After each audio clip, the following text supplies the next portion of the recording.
Now, Labour has suggested it does support the lifting of restrictions on July the 19th, but Sir Keir Starmer will still warn this week that the government's approach could lead to a summer of chaos and confusion. Let's find out where Labour really stands on everything we've been discussing so far. We're joined by one of Sir Keir's holding midfielders, the party's Shadow Education Secretary, Kate Green. Kate Green, would you support the reduction of an interval between the first and second jabs if the JCVI were to recommend it? I know we heard from Nadim Zahawi, he's not thinking about it, but it's obviously in the air.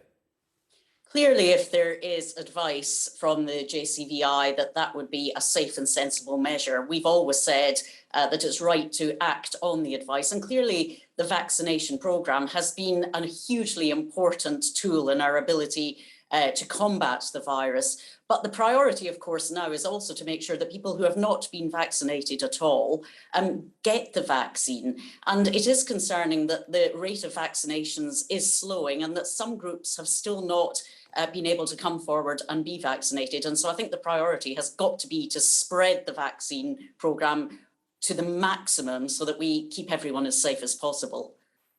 This is interesting because you're now telling me that you're worried about the pace of vaccination, which we see slowing down, as I discussed with the Minister.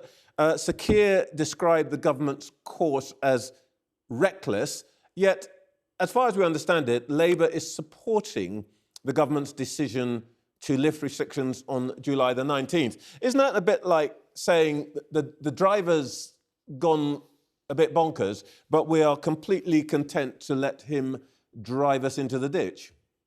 Well, we do want to see the restrictions lifted on the 19th, subject to the data, and I think we're still waiting for that final data in the coming day or two.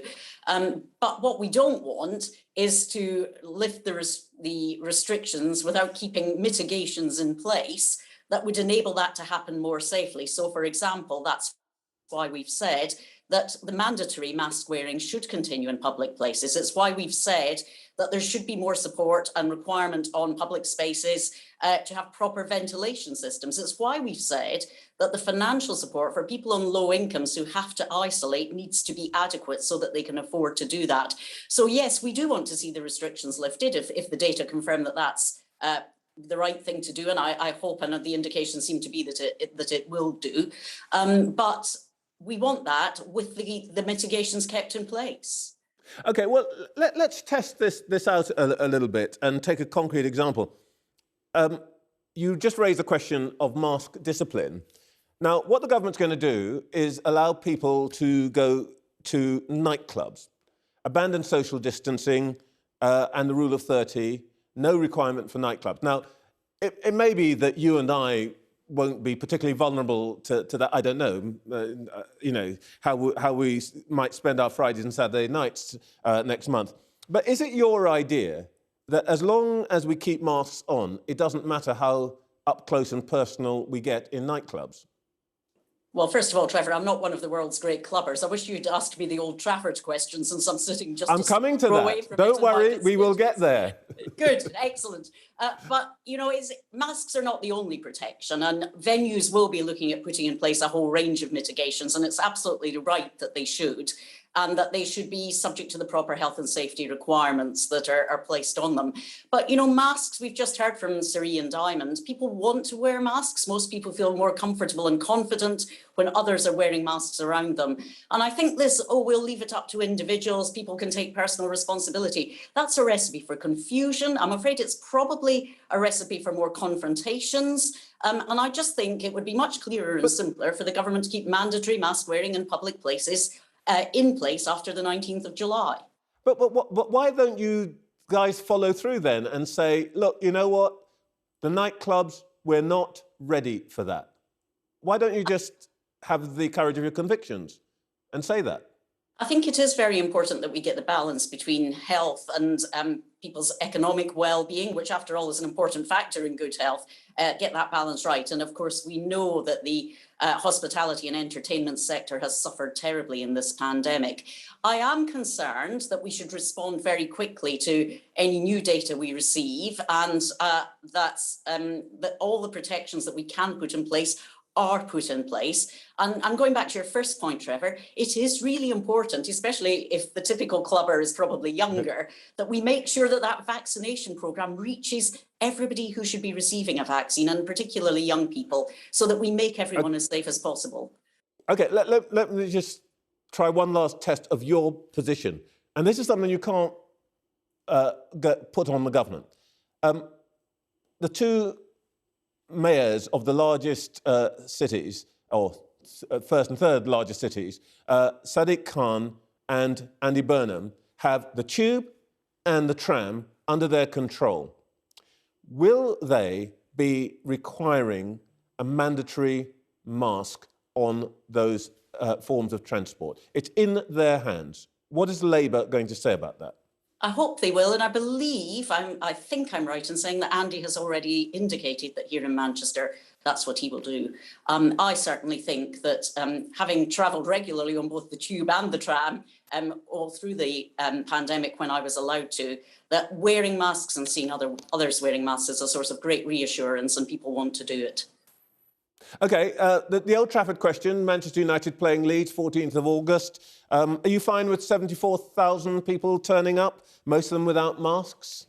Well, as Sireen said, I don't think we know that it's most of them without masks. And I do know, having a long-standing relationship with Manchester United, they're in my constituency here, that they will go to great lengths to keep people safe and make sure that protections and mitigations are in place.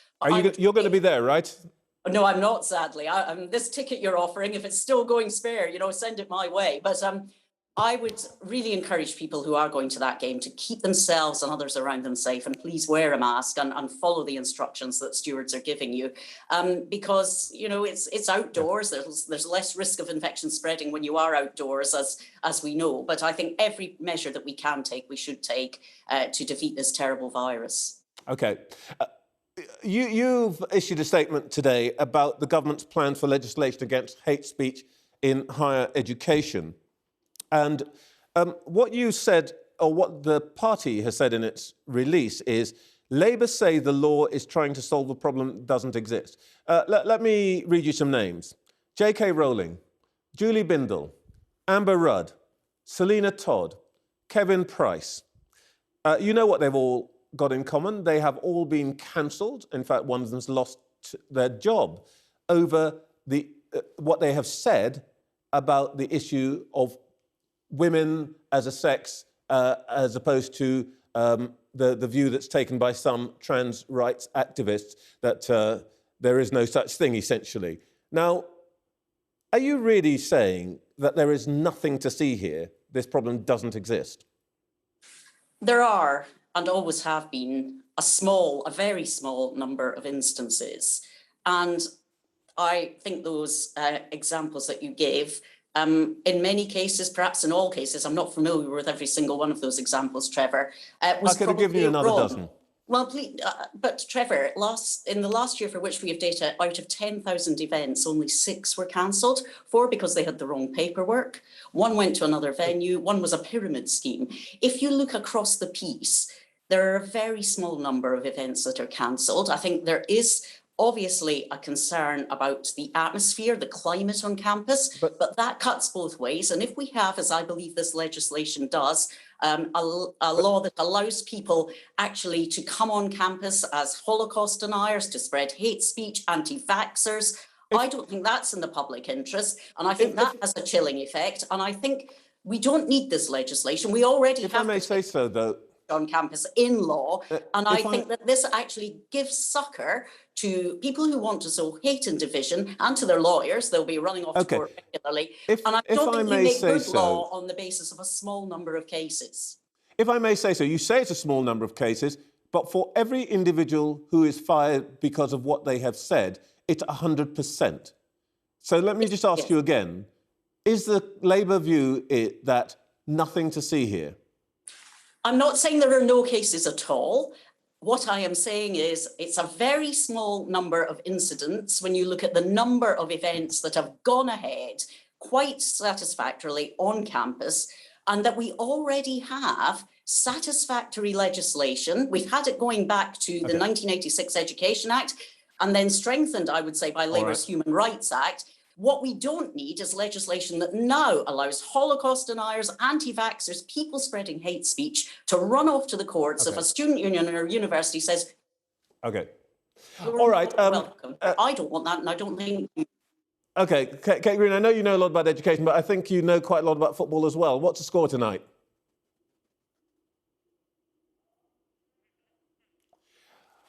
What is going on here? Are we now a country of snowflakes who can't even predict our own victory? But I will make it. Oh, no, you're back. Naturally, no. Okay. No, Apparently, viewers, the line has frozen. Oh, I'm being told Kate is back. Winning tonight. Come on, Kate, quickly. I'm going to give you a score, Trevor. 2-1. 2-1. Thank you, Kate Green.